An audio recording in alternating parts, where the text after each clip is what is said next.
ദൈവനാമത്തിന് മഹത്വമുണ്ടാകട്ടെ. എൻ്റെ പേര് ആൻമേരി ജോസഫ്. ഇതെൻ്റെ ഹസ്ബൻഡ് ജോം കുര്യൻ. ഞങ്ങൾ വരുന്നത് കാനഡയിലെ ഹാമിൽട്ടൺ സെയിൻറ്റ് ജോസഫ് ഇടവകയിൽ നിന്നാണ്.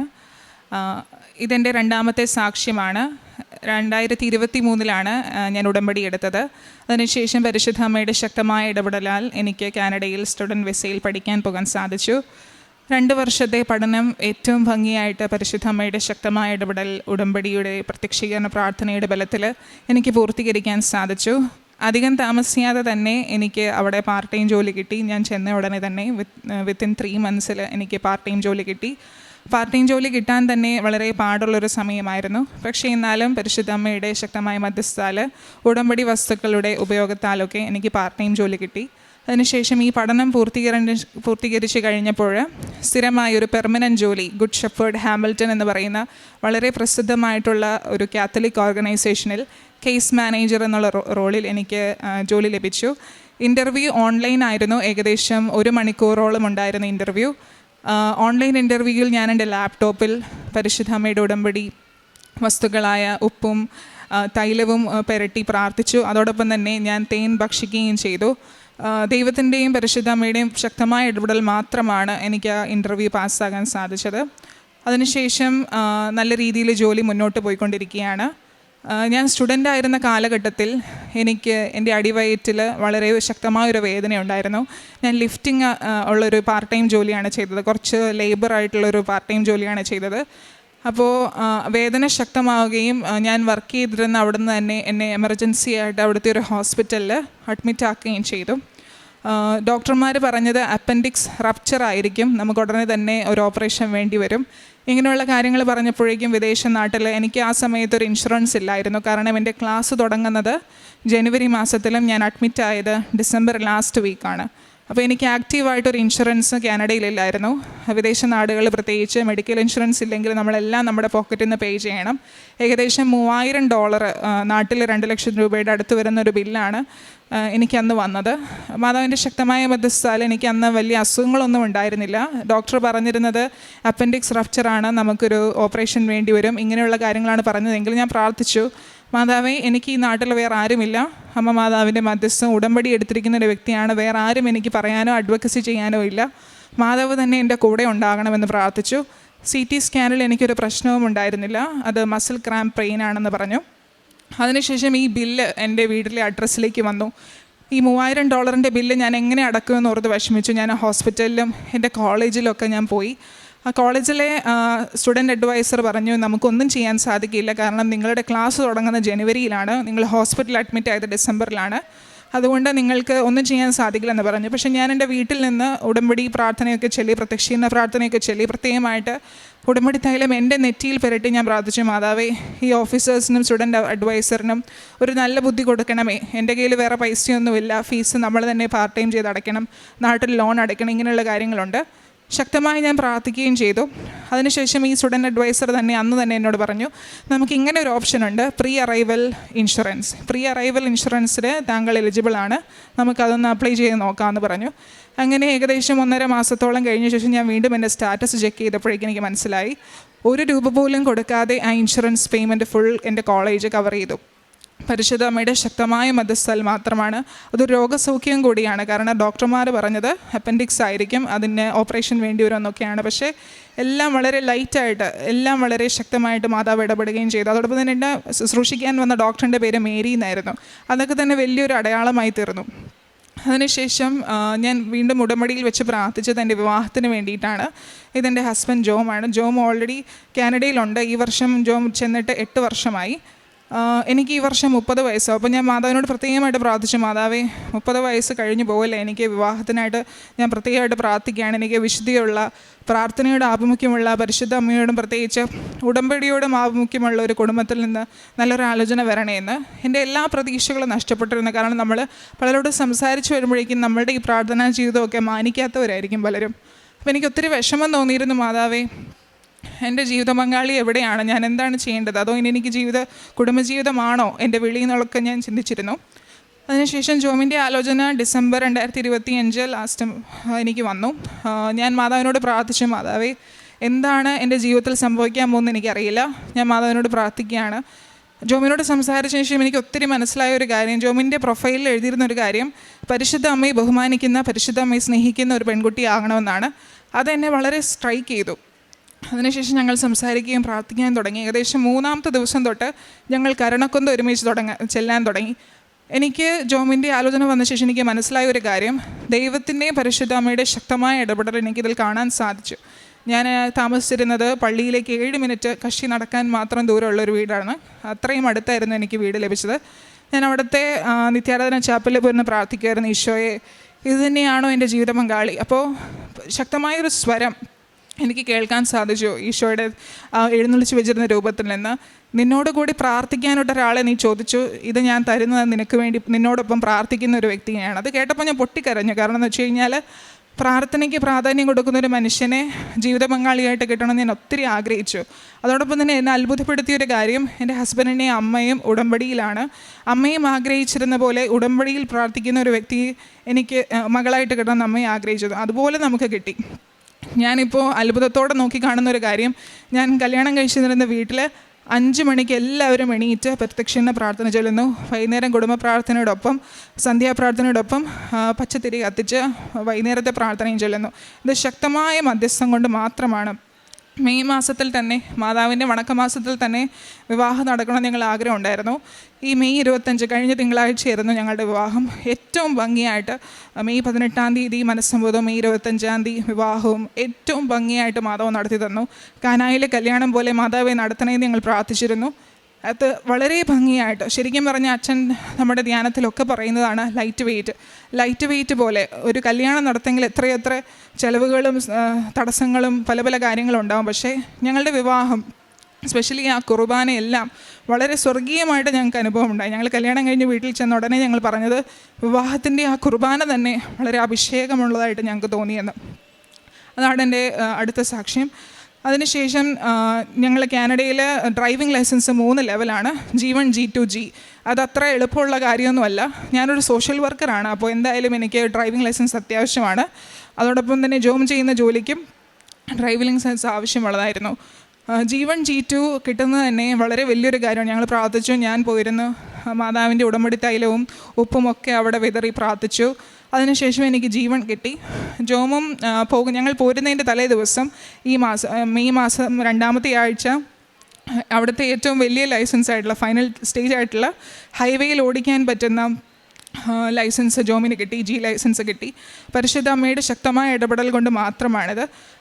എൻ്റെ പ്രേക്ഷിത പ്രവർത്തനങ്ങൾ അവിടെ പറയുകയാണെങ്കിൽ, കാനഡയിൽ ചെന്നപ്പോഴേക്കും എനിക്ക് ആകെ ഒരു കൺഫ്യൂഷൻ ഉണ്ടായിരുന്നു, എങ്ങനെ ഇവിടുത്തെ പോലത്തെ ശുശ്രൂഷകൾ ചെയ്യണമെന്ന്. ലീജൻ ഓഫ് മേരി എന്നുള്ള സംഘടനയിൽ ചേർന്നതിന് ശേഷം അതിന് വളരെ വലിയൊരു വഴി തെളിഞ്ഞു വന്നു. കാരണം നമുക്ക് ഒറ്റയ്ക്ക് അവിടെ പ്രേക്ഷിത പ്രവർത്തനം ചെയ്യുന്നതിന് കുറച്ച് ലിമിറ്റേഷനുണ്ട്. നമുക്ക് ഓൾഡ് ഏജ് ഹോമിലൊക്കെ ഒന്ന് ഒറ്റയ്ക്ക് കയറി പോകാനോ അങ്ങനെയൊന്നും സാധിക്കില്ല.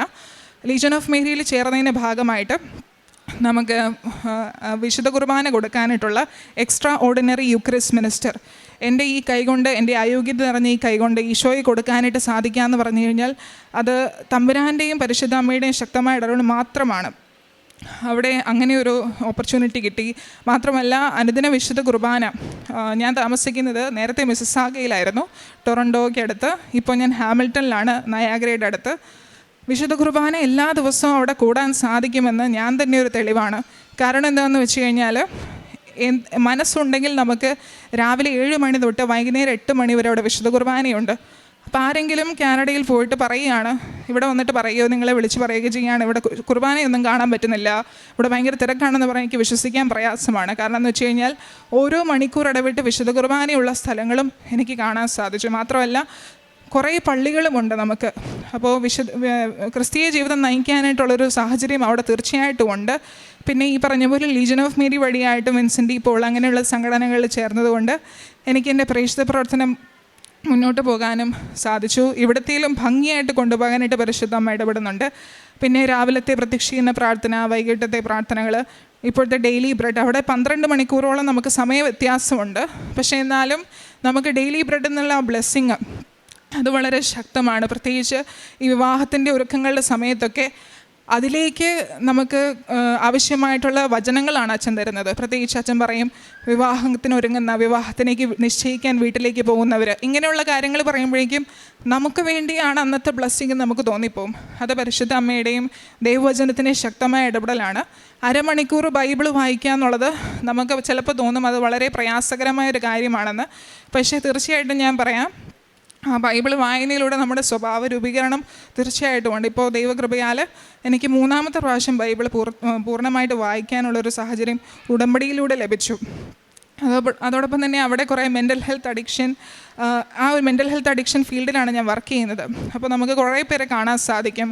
തെരുവിലുള്ളവർ ഈ -30, -35 ഡിഗ്രിയിലൊക്കെ തണുത്ത് വിറച്ച് സ്ട്രീറ്റിൽ കിടക്കുന്നവരെയൊക്കെ നമുക്ക് കാണാൻ സാധിക്കും. ഒരു കാപ്പി ചിലപ്പോൾ അവർക്ക് മേടിച്ചു കൊടുക്കുന്ന നമ്മുടെ ഇത് $2 പോവുള്ളായിരിക്കും. പക്ഷെ എന്നാലും അത് അവർക്ക് കൊടുക്കുന്ന ഏറ്റവും വലിയ ആശ്വാസം. അപ്പോൾ അത് നമ്മളും കുറച്ചുകൂടെ ശ്രദ്ധിച്ച് കാര്യങ്ങളൊക്കെ ചെയ്യുവാണെങ്കിൽ നമുക്ക് ഒത്തിരിയേറെ പ്രേക്ഷിത പ്രവർത്തനങ്ങൾ, കാരുണ്യ പ്രവർത്തനങ്ങൾ ചെയ്യാനുള്ള ഓപ്പർച്യൂണിറ്റീസ് ഉണ്ട്. അതൊക്കെ ചെയ്യാൻ സാധിക്കുന്നത് എൻ്റെ കഴിവോ എൻ്റെ ബുദ്ധിപരമായിട്ടുള്ള നീക്കം കൊണ്ടോ അല്ല. നമുക്ക് മാതാവും ഈശോയും തരുന്ന ഒരു ഇൻസ്പിറേഷനാണത്. അവിടെ നമുക്ക് 2 ആഴ്ച കൂടുമ്പോൾ നമുക്ക് സാലറി കിട്ടും. അതിൽ ഏകദേശം ഒരു 10% പള്ളിക്കും കാരുണ്യപ്രവർത്തനം കൊടുക്കാമെന്ന് പറഞ്ഞു കഴിഞ്ഞാൽ അത് ദൈവത്തിൻ്റെ കൃപ കൊണ്ട് മാത്രമാണ്. അതിനുശേഷം എനിക്ക് പറയാനുള്ളത് നമ്മുടെ ചൊവ്വാഴ്ചകളിലെ ധ്യാനം, അതോടൊപ്പം തന്നെ സാക്ഷ്യങ്ങൾ, ഇതെല്ലാം എൻ്റെ വാട്സപ്പിലൂടെ ഞാൻ ഷെയർ ചെയ്യും. വാട്സപ്പാണ് ഞാൻ കൂടുതലായിട്ട് ഉപയോഗിക്കുന്ന സോഷ്യൽ മീഡിയ. പിന്നെ ഞാൻ ജോലി സ്ഥലത്തേക്ക് എൻ്റെ ബൈബിൾ ഞാൻ കൊണ്ടുപോകും. അത് എത്ര പേർക്ക് വിശ്വസിക്കാൻ പറ്റുമെന്നറിയില്ല. ജോമു പലപ്പോഴും അതിനെ സാക്ഷ്യം വഹിച്ചിട്ടുണ്ട്. ഞാൻ എപ്പോഴും പോകുമ്പോഴും എൻ്റെ കയ്യിൽ ബൈബിൾ ഉണ്ടാവും. അതെൻ്റെ സിസ്റ്റത്തിൻ്റെ ഫ്രണ്ടിൽ ഞാൻ വയ്ക്കും. കാരണം ദൈവമില്ല എന്ന് വിശ്വസിക്കുന്ന പലരും ആ നാട്ടിലുണ്ട്. പലപ്പോഴും നമ്മളെ ക്വസ്റ്റ്യൻ ചെയ്യുന്ന കാര്യങ്ങളുണ്ടാവും. പക്ഷേ ഈശോയുടെ കൃപ കൊണ്ട് എൻ്റെ ബൈബിളോ ഈ പറഞ്ഞ കൊന്തയോ ഞാൻ കൊണ്ടു നടക്കുമ്പോൾ പലരും ചോദിക്കും, എന്തുകൊണ്ടാണ് നിങ്ങളിത് ചെയ്യുന്നത്? അത് തന്നെ നമുക്കൊരു കോൺവെർസേഷൻ തുടങ്ങാനുള്ളൊരു സ്റ്റാർട്ടിംഗ് ആണ്. ഈ പരിശുദ്ധ അമ്മയെ പറ്റി അറിയാത്തവരിപ്പോഴും ഉണ്ട്, ഈശോയെ പറ്റി അറിയാത്തവരിപ്പോഴും ഉണ്ട്. നമ്മുടെ ചെറിയ കോൺവെർസേഷനിലൂടെ നമുക്ക് അവരെ ആശ്വസിപ്പിക്കാനും ഈശോയെ പറ്റി പറയാനുള്ള സാഹചര്യങ്ങളാണ്. നമുക്ക് ചിലപ്പോൾ മൈക്കെടുത്ത് എപ്പോഴും പ്രസംഗിക്കാനൊന്നും സാധിക്കില്ല. ചിലർ പറയും എങ്ങനെ നമുക്കിത് ചെയ്യാൻ സാധിക്കും? അപ്പം ഞാൻ മനസ്സിലാക്കുന്നത് ഓരോ ചെറിയ സാഹചര്യങ്ങളിലും നമുക്ക് സുവിശേഷ പ്രഘോഷണം ചെയ്യാൻ സാധിക്കും. അതിപ്പോൾ ബസ്സിൽ യാത്ര ചെയ്യുമ്പോഴാണ് എനിക്ക് ഏറ്റവും ഇഷ്ടപ്പെട്ട വചനം ജെറമിയ 29:11. എനിക്ക് നിന്നെക്കുറിച്ചൊരു പദ്ധതിയുണ്ട്, നിൻ്റെ നാശത്തിനുള്ള ക്ഷേമത്തിനുള്ള പദ്ധതിയാണ്, നിനക്ക് ശുഭകരമായ ഭാവിയും പ്രത്യാശയും നൽകുന്ന പദ്ധതി. ഈ ജെറമിയ 29:11 വചനമാണ് എന്നെ മുന്നോട്ട് നയിക്കുന്നത്.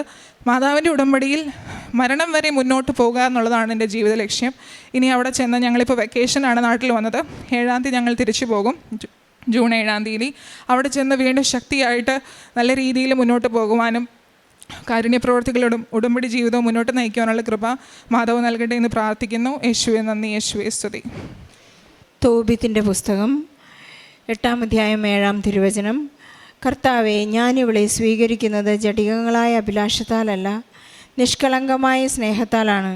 അങ്ങയുടെ കാരുണ്യം എനിക്കുണ്ടാകണമേ. ഇവളോടൊത്ത് വാർദ്ധക്യത്തിലെത്തുന്നതിനെ അവിടുന്ന് അനുഗ്രഹിച്ചാലും അവൾ ആമേൻ എന്ന് ഏറ്റുപറഞ്ഞു. ആൻ മേരി ജോം എന്ന ഈ ന്യൂലി മാരീഡ് കപ്പിൾ ഇവിടെ വന്ന് അവരുടെ വലിയ ശ്രേഷ്ഠമായ പ്രത്യക്ഷീകരണ സാക്ഷ്യം ഏറ്റുപറയുന്നത് പരിശുദ്ധ അമ്മയുടെ മധ്യസ്ഥതയിൽ ഒരു ഉടമ്പടി കുടുംബത്തിൻ്റെ തറവാടിൻ്റെ അംഗങ്ങളായതിൻ്റെ സന്തോഷത്തെക്കുറിച്ചാണ് ഇന്ന് ആൻമേരിയുടെ വളരെ ശക്തമായി ഏറ്റുപറഞ്ഞത്. കാനഡയിൽ സോഷ്യൽ വർക്കറായി ഒരു പേസ് മാനേജറായി ജോലി ചെയ്യുന്ന ഈ മകൾക്ക് പരിശുദ്ധ അമ്മയുടെ ഇടപെടൽ മൂലം ഈശോയെ എന്തുമാത്രം കൈമാറാൻ സാധിച്ചു എന്നുള്ളതിൻ്റെ ക്രിസ്തു സാക്ഷ്യമാണെന്ന് നമുക്കിതിനെ വിലയിരുത്താം. ഈ മകൾ ഇൻ്റർവ്യൂ പാസ്സാവുന്ന സമയത്തും മകൾക്ക് അപ്പൻഡിക്സ് റാപ്ചർ എന്ന് സംശയം തോന്നി അവിടെ ഉണ്ടാകുന്ന ഒരു പേയ്മെൻറ്റ് $3000, ഏകദേശം 2 ലക്ഷത്തിലധികം രൂപയുടെ ഒരു എക്സ്പെൻഡിച്ചർ വരുന്ന ഒരു pre arrival admission, hospital admission ഉണ്ടാകേണ്ടി വന്നപ്പോഴുള്ള ഒരു പെട്ടെന്നുണ്ടായ ഒരു ബുദ്ധിമുട്ടിനെ കുറിച്ച് മകൾ ഏറ്റുപറയുകയുണ്ടായി. ഈ മകൾ തന്നെ പറയുന്നു, ഞാൻ നേർച്ച വസ്തുക്കൾ വിശുദ്ധ തൈലം എൻ്റെ നെറ്റിയിൽ കുരിശ് വരച്ചുകൊണ്ട് ഓഫീസേഴ്സിൻ്റെ നെറ്റിയിലേക്ക് അപ്ലൈ ചെയ്യുന്നത് പോലെ ഞാൻ വിശ്വാസ പ്രമാണം ചൊല്ലി പ്രാർത്ഥിച്ച് അവിടേക്ക് കയറി ചെല്ലുമ്പോഴാണ് മേരി എന്ന ഡോക്ടർ ഇവർക്ക് സാധ്യതകൾ പറയുന്നത്, ഇങ്ങനെ പ്രീ അറൈവൽ അഡ്മിഷന് ഈ കോളേജിൽ നിന്നുള്ള ഒരു ഇൻഷുറൻസ് പോളിസി, ഒരു ഫെസിലിറ്റി ഉണ്ട് എന്നുള്ളത്. മാതാവ് നമ്മുടെ ജീവിതത്തിലേക്ക് കടന്നു വരുന്ന വഴികളും വിധികളും രീതികളും എത്ര വ്യത്യസ്തമാണെന്ന് നമുക്ക് മനസ്സിലാക്കാം. ഉടമ്പടി ചെയ്ത ആളുകളെ പരിശുദ്ധ അമ്മ തന്നെയാണ് കൈപിടിച്ച് നടത്തുന്നത്. അതുപോലെ ഇവരുടെ മനോഹരമായ വിവാഹത്തെക്കുറിച്ച് ആൻ മേരി വിവരിക്കുന്നത് എങ്ങനെയാണ്? സമയം അല്പം വൈകിയെങ്കിലും സമയം വൈകിട്ടൊന്നുമില്ല. സമയം വൈകിയെന്ന് അൻമേരിക്ക് തോന്നുന്നു. പക്ഷേ ഒരു ഉടമ്പടി കുടുംബത്തിലേക്ക് രണ്ട് കുടുംബവും, ഇൻലോസിൻ്റെ രണ്ട് കുടുംബങ്ങളും ഉടമ്പടിയിൽ ശക്തമായി വിശ്വസിക്കുകയും പ്രാർത്ഥിക്കുകയും അതുപോലെ തന്നെ ആൻമേരി ആഗ്രഹിച്ച വിധത്തിലുള്ള ഒരു ജീവിത പങ്കാളിയെ എപ്പോഴും രാവിലെ ഉണർന്ന് അവരുടെ പ്രപ്പോസൽ കണ്ടീഷൻസ് തന്നെ, ജോമിൻ്റെ കണ്ടീഷൻ അതായിരുന്നു, മരിയ ഭക്തിയുള്ള ഒരു ജീവിത പങ്കാളി വേണമെന്നുള്ളതായിരുന്നു. അങ്ങനെ ഈ വിവാഹം നടക്കുമ്പോഴും മെയ് 25-ന് വളരെ ഫ്രഷ് ഹാൻഡ്സ് അവർ പറയുന്നു, മെയ് 25-ന് ഞങ്ങളുടെ വിവാഹം നടക്കുമ്പോൾ വളരെ ലൈറ്റ് വെയ്റ്റ് തോന്നിയ ഒരു വിവാഹ ചടങ്ങായിരുന്നു. പരിശുദ്ധ അമ്മ കാനായിലെ വിവാഹം പോലെ രണ്ട് കുടുംബങ്ങളെയും വളരെ ശക്തമായി സപ്പോർട്ട് ചെയ്ത് അവരെ ആ ഒരു മംഗളകരമായ കർമ്മം നടത്തുവാൻ പരിശുദ്ധ അമ്മയുടെയും ഈശോയുടെയും സാമീപ്യം അവിടെ ഉണ്ടായിരുന്നു എന്ന് മകളെ ഏറ്റു പറയുന്നു. ഇവർക്ക് കനേഡിയൻ ലൈസൻസ് രണ്ടുപേർക്കും, ഹെവി ലൈസൻസും അതുപോലെ തന്നെ അവിടുത്തെ G2 പാസ്സാകാനുള്ള ലൈസൻസ് എല്ലാം ഇവർക്ക് ലഭിച്ചത് വളരെ ഭാഗ്യമാണ്. അതെല്ലാം വളരെ പെട്ടെന്നാണ്.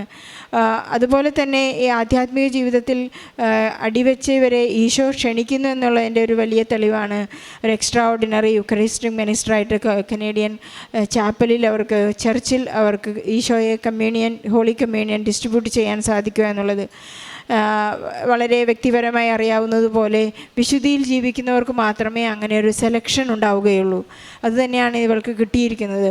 അതിനെ ഒരു ഇൻ്റർവ്യൂ അല്ലെങ്കിൽ ഒരു ട്രെയിനിങ് എല്ലാം കഴിഞ്ഞ് അവരുടെ ജീവിതത്തെക്കുറിച്ചുള്ള ഒരു അസസ്മെൻറ്റ് കഴിയുമ്പോഴാണ് ഒരു യൂക്കറിസ്റ്റിക് മിനിസ്റ്റർ ആകാനുള്ള അവരുടെ വിളി അവർക്ക് ലഭിക്കുന്നത്. ഈശോയെ കയ്യിലെടുക്കാൻ ആഗ്രഹിക്കാത്ത ലോകത്തിലായി ആരും ഉണ്ടാവില്ല. അതുപോലെ ഇവർക്ക് അങ്ങനെയുള്ള ലീജിയൻ ഓഫ് മേരിയിലൂടെ അംഗമായിട്ട് സോഷ്യൽ വർക്ക് കണ്ടിന്യൂ ചെയ്യാനും ഈശോയെയും പരിശുദ്ധ അമ്മയെയും ജപമാല കൈപിടിച്ചുകൊണ്ടും ബൈബിൾ എന്താണെന്ന്, ഈശോ ആരാണെന്നും ലോകരക്ഷകനാണെന്നൊക്കെ ഏറ്റുപറഞ്ഞ് ക്രിസ്തു എന്നിൽ ജീവിക്കുന്നു, ക്രിസ്തു എന്നിൽ രൂപപ്പെടുന്നു.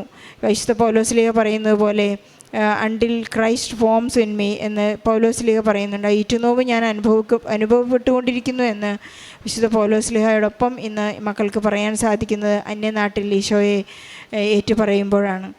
ആൻമേരിക്കും ജോമിനും ലഭിച്ച എല്ലാ അനുഗ്രഹങ്ങൾക്കും ഈശോയ്ക്കും പരിശുദ്ധ അമ്മയ്ക്കും നന്ദി പറയുന്നതോടൊപ്പം വിവാഹ തടസ്സങ്ങൾ ഏർപ്പെടുന്ന എല്ലാ യുവതിയുവാക്കളെയും ഈ സാക്ഷ്യത്തോട് ചേർത്ത് വെച്ച് ജോലി സംബന്ധമായ പ്രശ്നങ്ങളുള്ളവരെ, ലൈസൻസ് കിട്ടാത്തവരെല്ലാം ഈ സാക്ഷ്യത്തോട് ചേർത്ത് വെച്ച് ഈശോയ്ക്കും പരിശുദ്ധ അമ്മയ്ക്കും നല്ല ഒരു കയ്യടി നൽകി ഈ പുതിയ കപ്പിളിനെ നമുക്ക് സന്തോഷപൂർവ്വം അഭിനന്ദിച്ചുകൊണ്ട് ഈ സാക്ഷ്യം സമർപ്പിക്കാം.